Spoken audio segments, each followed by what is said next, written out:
Well, the local plan sounds like a really boring document, but actually it's a really important document because that local plan will determine how the whole area looks like, probably for the next 30 years. Grimsby, Cleethorpes, Immingham, all the surrounding villages.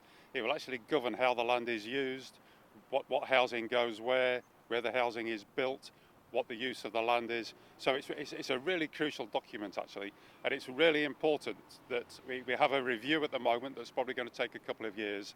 And local people really need to get involved in this, because if they don't, all that's going to happen is that land developers, property developers and the council will actually have full say on how the area looks. So yeah, it's important, not just here like in the middle of Grimsby where we are, but in the surrounding villages. We know there's been a huge amount of overdevelopment in places like Waltham, Humberston and so on. And if we want to stop that increasing, which it will do if we're not careful, then local people really need to get involved in the local plan.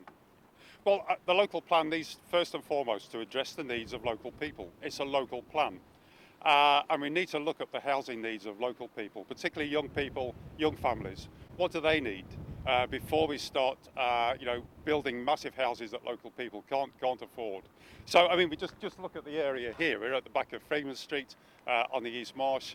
We've got a huge amount here of derelict land. What we should be doing on pieces of land like this really is looking at how we build social housing. And by social housing, I mean genuinely affordable housing that local people can actually afford to rent. Decent housing, that complies with all the green requirements. We have a perfect opportunity here to actually do something with this land, which will benefit not just local people, local young people, but the whole of this area as a whole. Freeman Street is struggling. We need people back living here. And what would you say to the council who have sort of ignored areas such as Freeman Street to look to new development? What would you say to them to try and encourage them to take on board what you've just said? Look first and foremost at the housing needs of local people.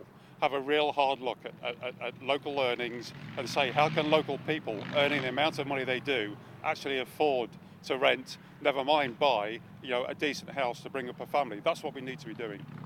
The information is there on the North East Lincolnshire website. It's easy to Google. But I would say to them, get involved. If there are community groups in your area, ask them to get involved on your behalf, ask councillors to get involved, but really try and make an effort into having a say, because we're actually forming the future here with this review of the local plan.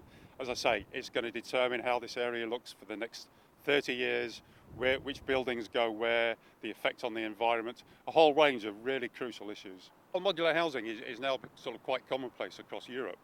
And what modular housing does, essentially, it's a reasonably quick but efficient way of providing housing. It's very, very flexible. It can be changed, and we're seeing it more and more in Europe. And for spaces like this that we're seeing here, I think modular housing actually could be a very efficient way of getting the housing that we need.